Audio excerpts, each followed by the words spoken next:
Praise the Lord. परमेश्वर का धन्यवाद हो। आइए हम आज संदेश में जाएंगे। बर्थडे जो आज यश का है, क्या कहती है जन्म के दिन के लिए बाइबल हम देखेंगे मेरे प्रियो। हम खोलेंगे सभी जन भजन संहिता 139 139 उसका 14वां वचन, 139 का 14 क्या कहता है? मैं तेरा धन्यवाद करूंगा इसलिए कि मैं भयानक और अद्भुत रीति से रचा गया हूँ। हाँ, तेरे काम तो आश्चर्य के हैं और मैं इसे भली भांति जानता हूँ। यस मेरे प्रियो, दाऊद अपने जन्म के लिए परमेश्वर को धन्यवाद कर रहा है। कुछ तो भी हुआ होगा मेरे प्रियो। देखिए आज साइंस ने बहुत तरक्की कर ली। एक माँ के गर्भ में पहले दिन से लेकर 9वें महीने तक बच्चा कैसा ग्रोथ होता है, ये आज हम कैमरा डालकर देख सकते हैं यूट्रस में। लेकिन वो समय में कोई साइंस में तरक्की नहीं थी। लेकिन ये खुदा बाप की दया है, परमेश्वर का महान दर्शन उसे प्राप्त हुआ, जिसे देखकर वो समझ सका कि एक व्यक्ति का जन्म कैसे होता है करके। इसलिए जब परमेश्वर ने उसे दिखाया कि कैस भयानक रीति से उसका जन्म हुआ है, तो वह अपने जन्म के लिए परमेश्वर को धन्यवाद कर रहा है और वह समझ गया है कि मैं बड़े भयानक और अद्भुत रीति से रचा हूँ। सच में मेरे प्रियो, हम हर एक का जन्म कैसे हुआ, क्योंकि डॉक्टर कहते हैं, साइंस कहते कि अगले 2.5-3 महीने तक बच्चा केवल एक पानी का गोले के समान माँ के पेट में रहता है और 3 महीने के पश्चात धीरे धीरे उसके शरीर के अंग बनना शुरू होता है।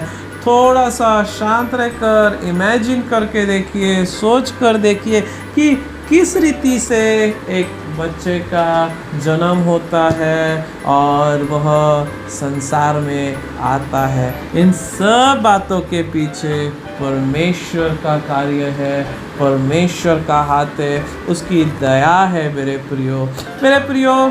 जब हमारा जन्म बहुत ही विशेष और स्पेशल रीति से, आश्चर्यकारक रीति से हमारा जन्म हुआ है, तो अवश्य ही हम भक्त लोगों ने, परमेश्वर के संतों ने, हमने संसार के लोगों के समान जन्मदिन नहीं मनाना है। वे बहुत बड़े बड़े बक्से लगाते हैं, शोर शराबा करते हैं, ड्रिंक करते हैं, खाते पीते हैं, नाच गाना करते हैं और वह मदहोश हो करके पूरी रात मस्तियाँ करते हैं। लेकिन हमारे जन्म के दिन हमने क्या करना है? परमेश्वर के पास आना है और घुटने टेक कर कुछ मिनट परमेश्वर को स्मरण करना है और उसे प्रार्थना करने की, प्रभु आज ही के दिन तूने मुझे इस संसार में लाया, आज ही के दिन मेरा जन्म हुआ, मैं माँ के गर्भ से बाहर आया और तब से लेकर आज के दिन तक तू ही है जो मुझे संभाले हुए है मेरे प्रियो। हालेलुया। केवल यश का ही नहीं, हम सब का जन्म बहुत ही अद्भुत, बहुत ही विशेष, बहुत ही अलौकिक रीति से हुआ है मेरे प्रियो। इसके लिए हम सब ने अपने जन्म के लिए अवश्य ही परमेश्वर को धन्यवाद देना है। आप देखेंगे नीति वचन 9वां अध्याय 11वां वचन, 9 का 11। मेरे द्वारा तो तेरी आयु बढ़ेगी और तेरे जीवन के वर्ष अधिक होंगे। मेरे द्वारा तेरी आयु बढ़ेगी और तेरे जीवन के वर्ष अधिक होंगे। यस, नीति वचन का लेखक सच में कह रहा है कि परमेश्वर ही है जिसके द्वारा हमारी आयु बढ़ती है और हमारे जीवन के वर्ष अधिक होते हैं। यदि मेरे प्रिय परमेश्वर के संत लोगों, आप चाहते कि इस पृथ्वी पर एक दीर्घायु जिंदगी जी कर जाओ, एक लंबी जिंदगी जी करके जाओ, भली चंगी जिंदगी, बीमारी से रहित, आप क्या करिए, आप परमेश्वर का भय मानिए, बुराई से परे रहिए और परमेश्वर का वचन जो भी आपको चिताता है उसका कड़ाई से पालन करिए मेरे प्रियो। यदि आप ऐसा करेंगे तो अवश्य यह जो प्रॉमिस प्रभु ने दिया है 11 में, तेरी आयु बढ़ेगी और तेरे जीवन के वर्ष अधिक होंगे। आप बहुत पुरानी बात छोड़ दीजिए, इन्हीं दिनों में एक पेपर में एक लेख आया, 181 वर्ष का बूढ़ा आदमी, लिखा यमराज इस व्यक्ति को ले जाना भूल गया।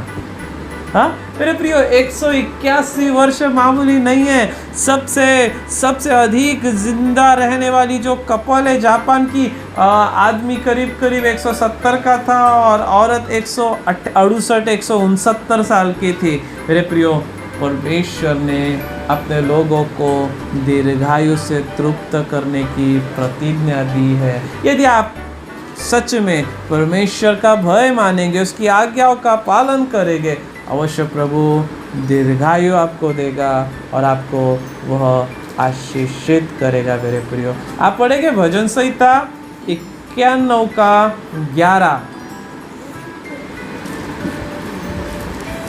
भजन संहिता 91 का 11वां वचन। क्योंकि वह अपने दूतों को तेरे निमित्त आज्ञा देगा कि जहाँ कहीं तू जाए वे तेरी रक्षा करे। आज हम यश के जन्मदिन पर यश को इस वचन के द्वारा आशीष देते हैं कि यश, आप अपने किसी भी काम से या पढ़ाई लिखाई से आप जहाँ कहीं भी जाएंगे, हम इस वचन को आपके ऊपर क्लेम करते हैं कि आप जहाँ भी जाए प्रभु का दूत आपके साथ रहे, प्रभु का दूत आपके आगे आगे जाए और वह दूत आपकी रक्षा रखवाली करे। 12वां वचन कहता है वे तुझको हाथों हाथ उठा लेंगे, ऐसा न हो कि तेरे पाँव में पत्थर से ठेस लगे। मेरे प्रियो, एक भयंकर वीडियो बीते समय हमने व्हाट्सएप पर देखा कि कैसे आसानी से एक महिला रास्ता क्रॉस कर रही है और कार ने आकर उसे कुचल गई। एक व्यक्ति बाइक चला रहा है, उसका ध्यान नहीं और पीछे से एक सांड आता है और आकर उसे मार कर पटक कर उसे चला जाता है। बहुत सारे ऐसे वीडियोस हमने देखे मेरे प्रियो, लेकिन हम परमेश्वर का धन्यवाद देते हैं कि हमारे साथ ऐसा कुछ भी नहीं घटता, दुर्घटनाएं नहीं होती, हानि नहीं होता, एक्सीडेंट अपघात नहीं होता। क्यों? क्योंकि हमारा प्रभु हमारे लिए अपने दूतों को आज्ञा देता है। आज मैं बताना चाहता हूँ, दिन भर से मैं कितना अधिक घूमा हूँ। मैं धर्मपेट गया, मैं उधर रवि नगर गया, फिर वापस कॉटन मार्केट, नंदनवन, हसनबाग होते हुए मैं पालड़ी गया, पालड़ी से घर वापस आया और घर से मैं इधर आया। लेकिन मैं प्रभु का धन्यवाद देता हूँ, प्रभु हमारी रक्षा करता है, प्रभु हमारी ढाल है, वो अपने दूतों को हमारे निमित्त आज्ञा देता है। हम जहाँ कहीं जाए वो हमारे साथ रहे। हालेलुया। आप देखेंगे भजन 118 और उसका 24। खोलेंगे भजन 118 उसका 24। करे आज वह दिन है जो यहोवा ने बनाया है, हम इसमें मगन और आनंदित हो। यस मेरे प्रियो, हम प्रभु का धन्यवाद देते हैं। कोई भी दिन हो, शैतान अक्सर हमारे जीवनों में आकर हमारे भावना, हमारे विचारों में वह गड़बड़ी डालता है और निराश और डिस्करेज कर देता है। और हमारा तरीका कैसा आहे, आज मला थोडं बरं वाटलं ना तर मग मी जाईल आणि देवाजवळ प्रार्थना करेन. आज ना मला बरंच नाही वाटत आहे, मन असं खिन्न वाटत आहे, मनामध्ये असं इच्छाच होत नाही, मी ना आज प्रार्थनाच नाही करेन, मी ना आज बायबलच नाही वाचेन. नहीं मेरे प्रियो, आपको अच्छा लगे या न लगे, आप अच्छा फील करे या न करे, आज का दिन बाइबल कहती है यहोवा ने बनाया है। हालेलुया। कितने जन विश्वास करते हैं प्रभु ने आज का दिन बनाया है? हाँ, क्या करना चाहिए? हम उसमें आनंदित और अरे मगन हो। आनंदित होइए ना। हालेलुया। हालेलुया। आज का दिन बाइबल कहती है यहोवा ने बनाया है। यस, यश का जन्मदिन है और इस दिन को किसने बनाया है? परमेश्वर ने। ये ऐसा ही नहीं आया है, इसे परमेश्वर के द्वारा निर्मित किया गया है और इसलिए वचन भक्तों को कहता है आप क्या करिए? मगन और आनंदित रहिए। Praise the Lord. यस, आपके जेब में हो या कुछ न हो, लेकिन आप प्रभु में आनंदित और मगन रहिए। हम देखेंगे भजन संहिता 20वां अध्याय और 4वां वचन। भजन संहिता 20 का 4। भजन 20 का 4। वह तेरी मन की इच्छा पूरी करे हाँ। और तेरी सारी युक्ति को सफल करे। Yes, hallelujah. क्या लिखा है वचन में? वह तेरी मन की इच्छा को पूरी करे और तेरी सारी युक्ति को सफल करे। भाई के लिए परमेश्वर का वचन कहता है वह तेरे मन की इच्छा पूरी करे और तेरी सारी युक्तियों को सफल करे।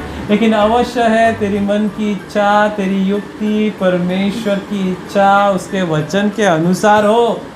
यदि तू कहेगा मैं ये कर लूँगा, मैं वो कर लूँगा, मैं इसको गिरा दूँगा, मैं उसको पटक दूँगा और मेरी इच्छा पूरी हो जाएगी, नहीं।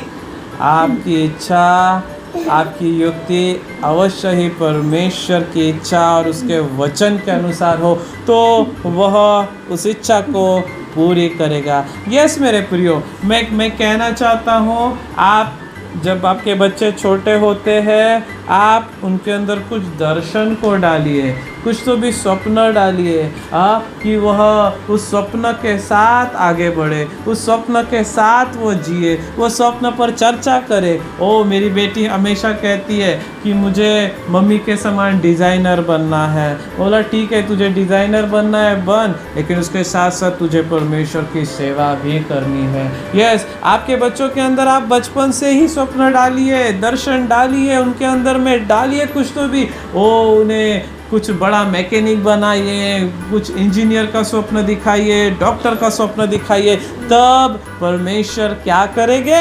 उनके मन की उन इच्छाओं को पूरी करेंगे और उनकी सारी युक्तियों को प्रभु सफल करेंगे मेरे प्रियो। हालेलुया। हालेलुया। हम आगे चलेंगे।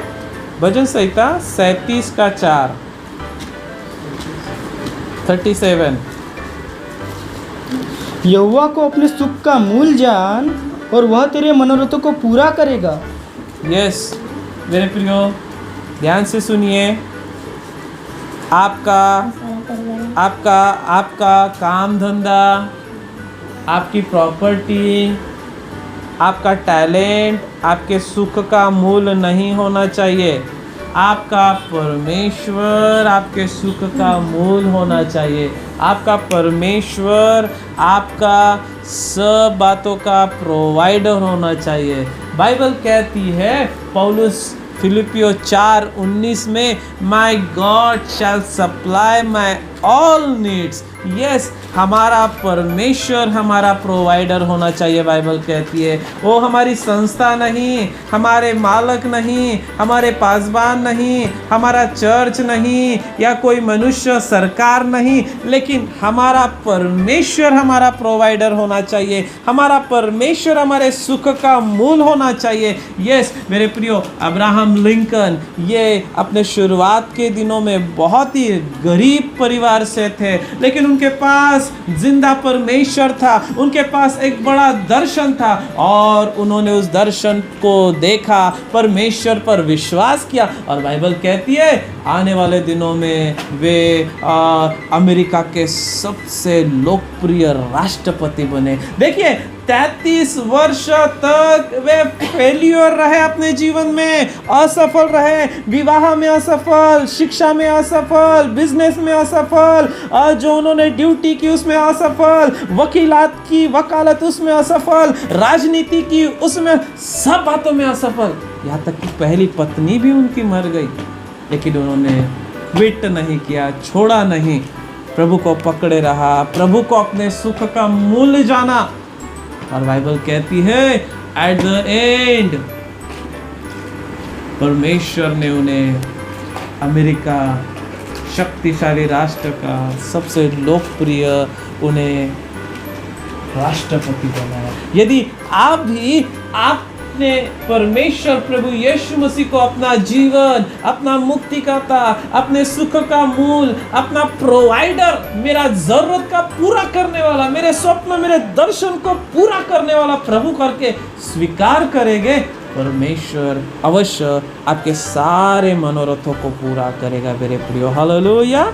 बस एक वचन पढ़ेंगे और उसके पश्चात हम लोग प्रार्थना में जाएंगे। गिनती 6वां अध्याय 24 से लेकर 27 तक पढ़े।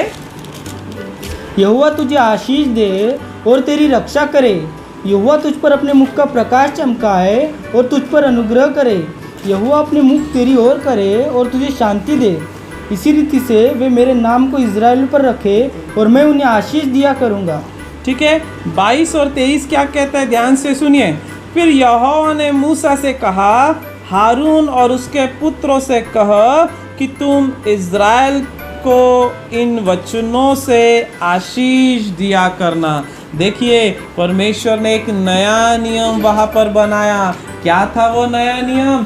याजकों को खड़ा किया गया, याजकों को वस्त्र याजकीय पहनाया गया, उनको उन इज़राइलियों के तरफ मुंह करके खड़ा करके उनके हाथों को उठाया गया और कहा गया आपके मुंह को खोलिए और इन वचनों को बोल बोल कर आप इज़राइलियों को आशीष दीजिए। मेरे प्रियो, आप जब भी मिलते हैं एक दूसरे से, क्या आप आशीष देते हैं? हाँ कि आशीष नहीं देते हैं? ठीक है, मुंह से तो आशीष देते होंगे, लेकिन मन से क्या देते हैं? अरे यार हे पुन्हा दिसली हे आताच दिसायची होती, लॉकडाऊन मध्ये तो नाही दिसली। हालेलुया।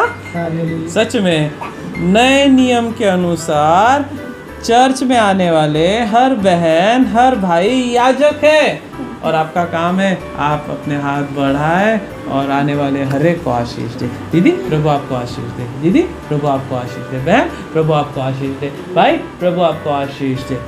हमारे मुंह से भी आशीष निकलनी चाहिए और हमारे दिल से भी आशीष निकलनी चाहिए।